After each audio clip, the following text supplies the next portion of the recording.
Hello and welcome to Staying Ahead of the Curve. I'm Jeff Snyder, Vice President, Senior Consultant with Cammack Retirement Group. We're here today at Coeur d'Alene, Idaho for the NASRA conference. And thus far we've talked with several people about what's going on legislative and regulatorily. We've also talked about communications and education. And joining us now to talk about fees and transparency is Lorelei Graye from Conifer Financial Services.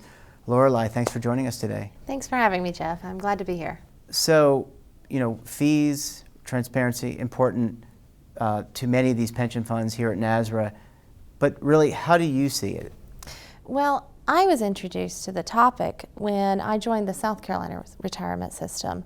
I was brought in on a project basis specifically to help build a process to identify, to collect and identify the investment costs of the entire portfolio and to report that information on a fiscal year basis, which meant effectively collecting quarterly statements, trying to aggregate this information and then disclose it at a plan level. And what I found was that across the portfolio, from one investment to the next, the format, the consistency of the data points themselves varied so much from one fund or one manager to the next that a well-diversified plan couldn't simply just create a process to collect and aggregate and then feed this information out as an effort to be transparent as a public pension. And the further I dug into this, the more I realized there was just a lack of standardization across the board. It wasn't specific to one plan or one state, it's an industry-wide issue.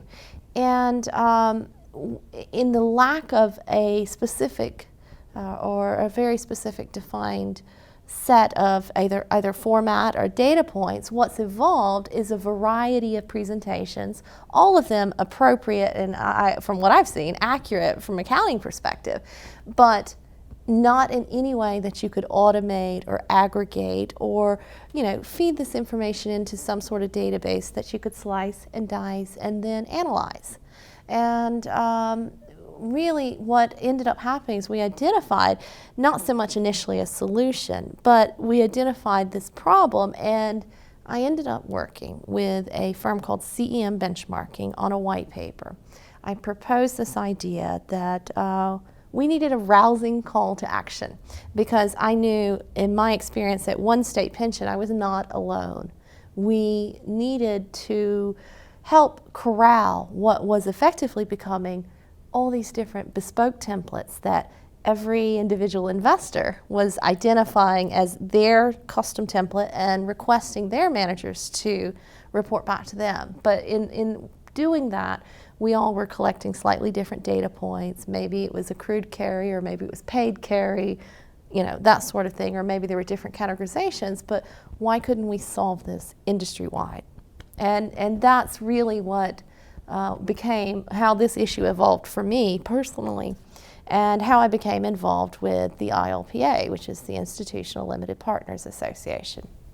So it's important, this is important, transparency is obviously important, but also from a governance perspective, you've got to select an investment, you've got to be comfortable with the investment process, the returns, the philosophy, all that kind of things that go into making an important decision like this, but also the fees and the governance and the structure of the fund. From the ongoing perspective, Absolutely. Really. Right, so I'm not on the investment side, I'm an operations person, really an accounting person. And so when you hear about a new fund and the investment staff or the legal staff are involved in negotiating, you hear the terms and the private market type investments, which is where we have the most pronounced lack of consistency. You hear the terms like 2 and 20 and a hurdle, or not really a hurdle, but a clawback or a pref, those things, and they throw around these terms in percentages. But my question became is, if you are like a public pension and you have obligations to report this information in dollars after the fact, well, how do we know what that is? How does that play out, and how can we do it in a consistent manner and aggregate this information to disclose at a plan level? And so really what became the focus was, how can we identify a best practice for the industry? And that's where my work at the South Carolina system ended up evolving into a much broader role for advocacy for standardization.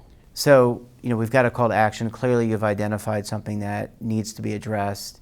You're kind of raising awareness, and NASRA obviously is an important time to share ideas and insights. But what do you think are the next steps in order to kind of develop that standardization that you're talking about? Well, we need the managers to buy in. We have some that are officially endorsing and supporting a very unified standard format for cost reporting. And what I'm generally getting is feedback collectively of the working group that are advocating for this, is that managers are looking for what we've heard as sort of the margin of 10.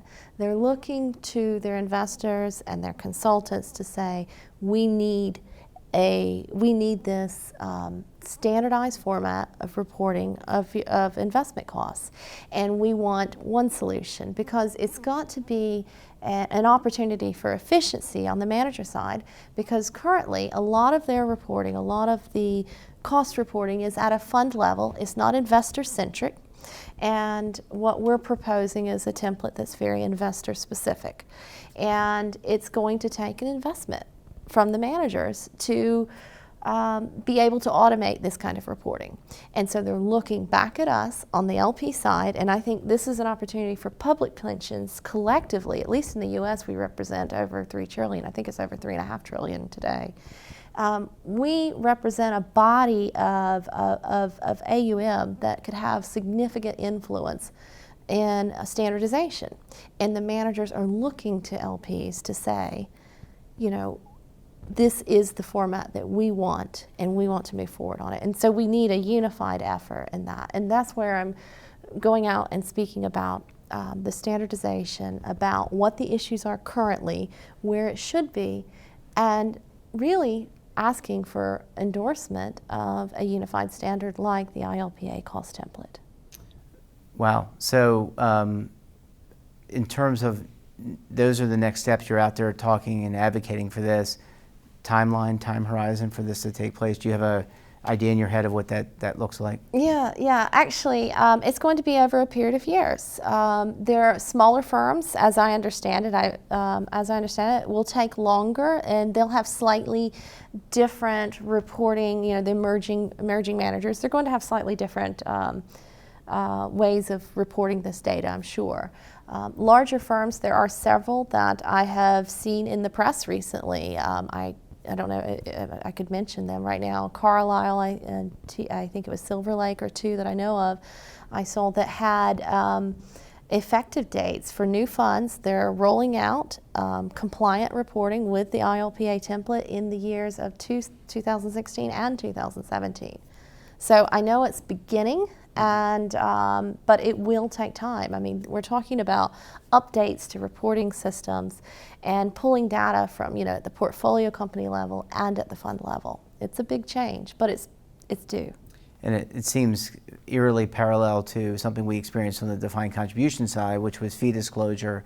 That took many, many, many years and many, many comments to the Department of Labor and other regulatory bodies. So we wish you the best of luck. Well, thank you. I think the best solution is going to be a broad solution, and I hope that it can be a sort of a self-imposed or self-regulated solution, because I think that's going to be the best one that we're going to get, rather than having an outside body come in and define those for us. So I think it's a big opportunity. Lorelei, Graye, thank you so much for joining us on the show today. Thank you for having me.